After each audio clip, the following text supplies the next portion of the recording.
या देवी सर्वभूतेषु मा स्कन्दमातारूपेण संस्थिता। नमस्तस्यै नमस्तस्यै नमस्तस्यै नमो नमः। प्रिय भक्तजनों, आज चैत्र माह के शुक्ल पक्ष की पंचमी तिथि है और आज माता के ममतामयी स्वरूप स्कंद माता की पूजा आराधना की जाती है। इनकी पूजा आराधना और कथा का श्रवण करने से साधक को अलौकिक तेज की प्राप्ति होती है और सभी प्रकार के बंधनों से छूटकर मोक्ष को प्राप्त करता है। इनकी पूजा करने से यश, वैभव तथा पुत्र की प्राप्ति होती है। स्कंद माता की आराधना करने से बाल स्वरूप कार्तिकेय की भी आराधना स्वयं ही हो जाती है। यह विशेषता केवल इन्हीं को प्राप्त है।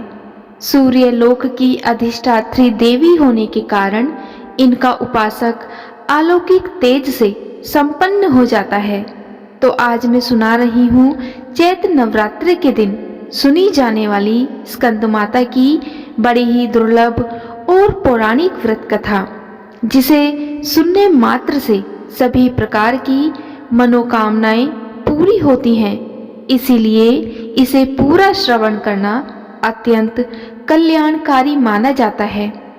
आइए इन कथाओं को बड़ी श्रद्धा तथा प्रसन्न चित्त मन से सुनिए। एक समय जब माता सती ने अपनी देह को राजा दक्ष के यज्ञ में आहुति दे दी थी, तब भगवान शिव ने खुद को सजा देने के लिए स्वयं को सांसारिक बंधनों से दूर कर लिया था और एक तपस्वी के रूप में पहाड़ों के बीच में जाकर कड़ी सर्दी में तपस्या करने चले गए थे। तभी तारकासुर और सुरपद्म नाम के दो राक्षसों ने देवताओं पर आक्रमण कर दिया। उस समय देवताओं की मदद करने के लिए कोई भी नहीं था। तारकासुर और सुरपद्म नाम के दोनों राक्षसों को ब्रह्मा जी द्वारा यह वरदान प्राप्त था कि उन्हें मारने के लिए शिव जी की संतान को ही आना होगा। उन राक्षसों ने चारों ओर कलह का माहौल बनाया हुआ था और अपने आसपास हर किसी को परेशान करके रखा था। इन दोनों राक्षसों के अत्याचारों को देखकर देवतागण भी चिंतित हो उठे थे। तब सभी देवतागण भगवान विष्णु के पास गए और उन्हें अपना दुख सुनाया, परंतु विष्णु जी ने उनकी कोई मदद नहीं की। विष्णु जी से कोई मदद ना मिलने पर देवताओं ने नारद जी के पास जाने का सोचा।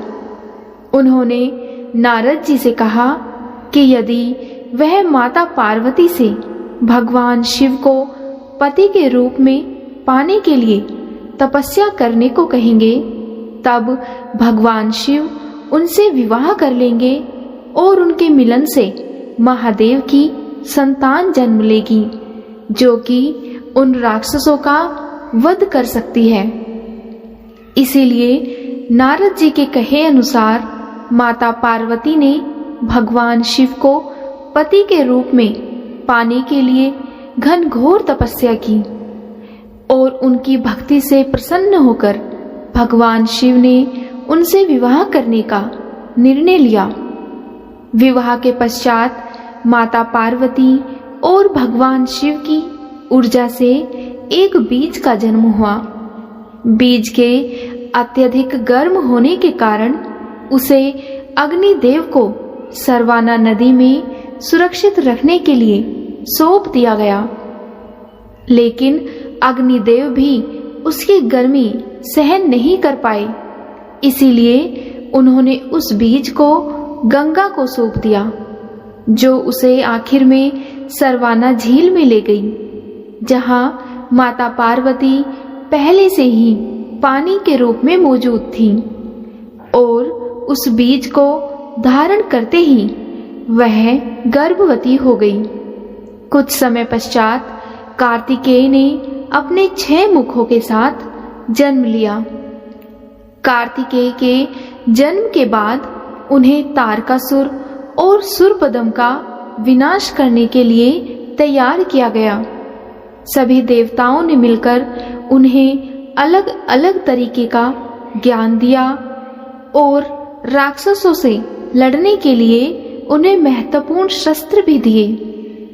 आखिर में कार्तिकेय ने सभी राक्षसों का वध कर दिया। इसी कारण माँ दुर्गा को स्कंद माता अर्थात कार्तिकेय की माता के रूप में जाना जाता है। देवी दुर्गा के 5वें स्वरूप में स्कंद माता के रूप की पूजा की जाती है। माँ स्कंद माता अत्यंत दयालु, करुणामयी और ममतामयी है। तो प्रेम से बोलिए स्कंद माता की जय। अब सुनते हैं दुर्गा सप्तशती का 4था अध्याय।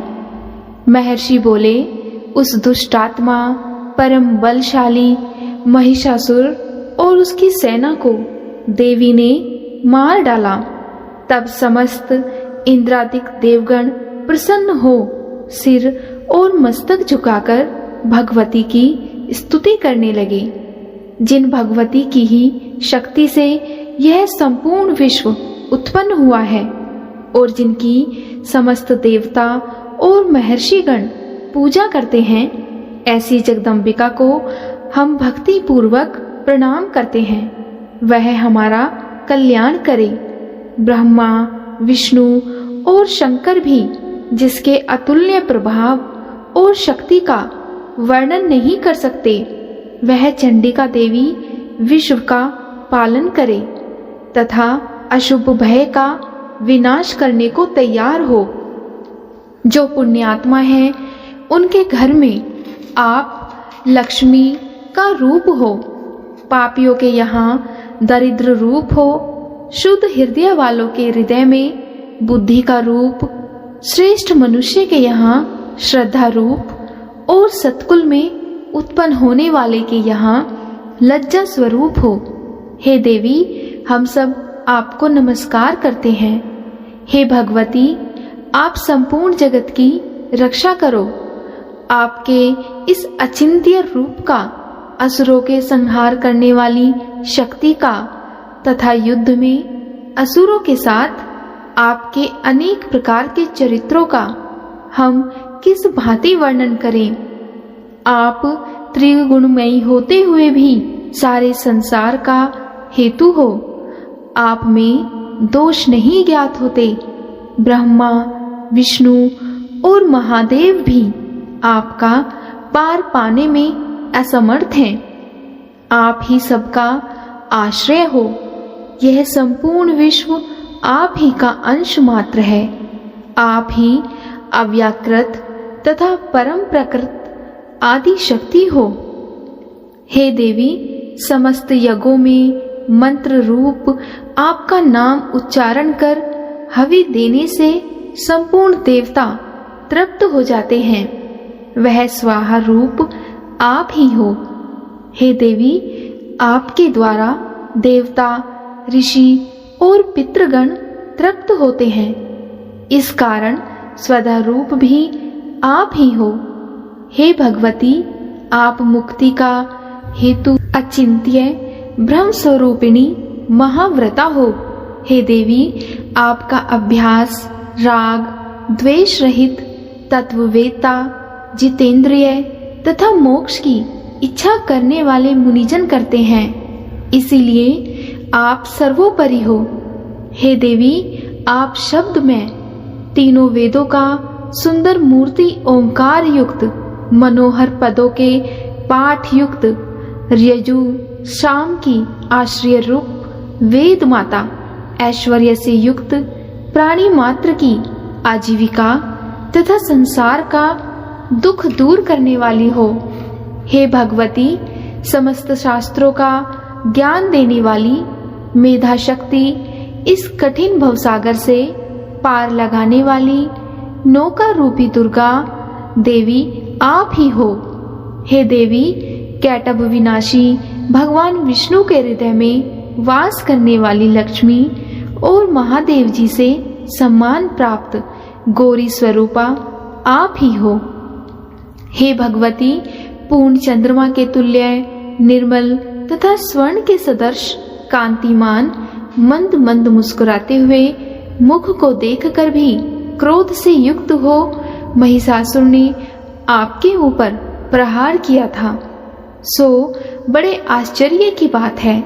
हे देवी, उदय होते हुए चंद्रमा के तुल्य आपकी छवि जो क्रोध के कारण विकराल हो उठी थी, उसे देखकर भी महिषासुर ने प्राण नहीं छोड़े। यह भी विचित्र बात है, क्योंकि क्रोधयुक्त यमराज को देख कौन जीवित रह सकता है। हे देवी, आप प्रसन्न हो जाइए। आप संसार के कल्याण के लिए ही उत्पन्न हुई हो। आपके क्रोध करने से सबका नाश होता है।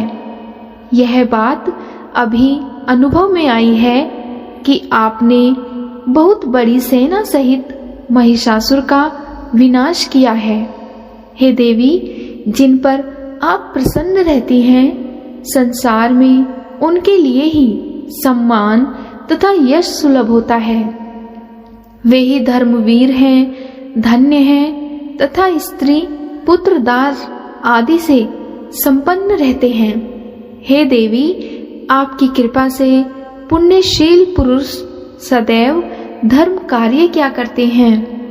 आपकी कृपा से मृत्यु के बाद उन्हें स्वर्ग प्राप्त होता है। इस कारण हे देवी, आप त्रैलोक्य में अभीष्ट मनोवांछित फल की दाता हो। हे दुर्गे देवी, दुखी मनुष्य के स्मरण करने पर आप उनका संपूर्ण भय दूर कर देती हो। स्वस्थ पुरुषों के स्मरण करने पर उनको उत्तम बुद्धि देती हो। दरिद्रता के दुख और भय को नष्ट करने वाला तुम्हारे अलावा और कौन है, जिसका चित्त दूसरों के उपकार करने के लिए दया से परिपूर्ण है। हे देवी, उन असुरों को मारने से संसार में सुख हो, और ये असुर नरक में रहने के निमित्त भले ही पाप करते रहे हों, परंतु युद्ध में मरकर ये स्वर्ग लोक को प्राप्त करें, इसीलिए आप इनका वध करती हो। हे देवी, संपूर्ण दैत्य आपको देखने मात्र से ही भस्म हो जाते हैं, किंतु आपने शस्त्र से इनका संहार इसी कारण किया कि पवित्र शस्त्र के प्रहार से असुरों को स्वर्ग मिलेगा। इस प्रकार शत्रुओं के लिए भी आप कितने श्रेष्ठ विचार रखती हैं।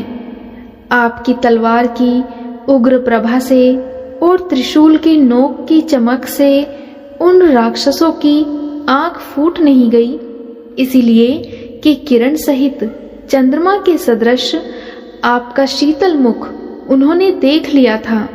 हे देवी, आपका शील दुराचारियों के दुराचार को दूर करने वाला है और उसकी समता नहीं है, और आपका स्वरूप अविचिन्त्य है। आपका वीर्य पराक्रम देवताओं के बल और पराक्रम के हरण करने वाले असुरों का नाश करने वाला है। इसी तरह से शत्रुओं पर आपकी हुई कृपा प्रत्यक्ष है। हे देवी, आपके पराक्रम की किसके साथ तुलना हो सकती है। शत्रुओं को भयभीत करने वाला एवं आपके समान सुंदर स्वरूप और कहाँ है। हृदय में दया परंतु युद्ध में कठोरता, यह बातें त्रैलोक्य में आप में ही दिखाई देती हैं। आपने युद्ध में शत्रुओं को मार करके तीनों लोकों की रक्षा कर उन असुरों को स्वर्ग पहुंचा दिया और उन्मत्त असुरों से हमें निर्भय कर दिया है। हम आपको नमस्कार करते हैं। हे देवी, त्रिशूल से हमारी रक्षा करो। हे अंबिके, इस खड्ग से हमारी रक्षा करो तथा घंटा की ध्वनि, धनुष की टंकार से हमारी रक्षा करो। हे चंडिके, पूर्व, पश्चिम, उत्तर, दक्षिण इन चारों दिशाओं में अपने इस त्रिशूल को घुमाकर हम सबकी रक्षा करो। तीनों लोकों में आपके जो सुंदर तथा भयानक रूप विचरते रहते हैं, उन सब रूपों से हमारी और पृथ्वी की रक्षा करो। हे अंबिके, आपके कर कमलों में खड्ग, शूल, गदा आदि शोभित हैं, उन सब से हमारी रक्षा करो। ऋषि बोले, जब देवताओं ने जगदम्बा श्री दुर्गा की नंदन वन के सुंदर पुष्पों तथा गंध चंदन से पूजा और स्तुति की और भक्ति भाव से सुगंधित धूपों से पूजन किया, तो देवी ने प्रसन्न होकर देवताओं से कहा, हे देवताओं, तुम लोग मनोवांछित वरदान मांगो। देवता बोले, आपने सब कुछ कह दिया, अब कुछ भी अवशिष्ट नहीं रहा। हे मातेश्वरी, आपने हमारे बैरी महिषासुर का नाश कर दिया।